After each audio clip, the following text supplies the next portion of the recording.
আসসালামু আলাইকুম।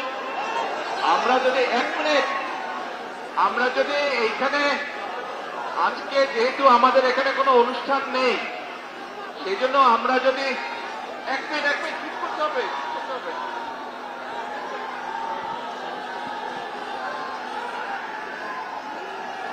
আমরা যদি এখন এই রাস্তাটা বন্ধ করে রাখি তাহলে সাধারণ মানুষের চলাচলের অসুবিধা হবে।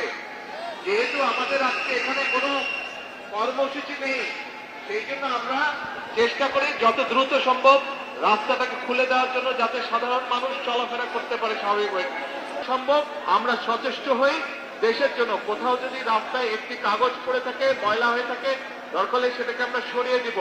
এইভাবে ছোট ছোট করে কাজ করার মাধ্যমে আমরা দেশটাকে গড়ে তুলে আসুন।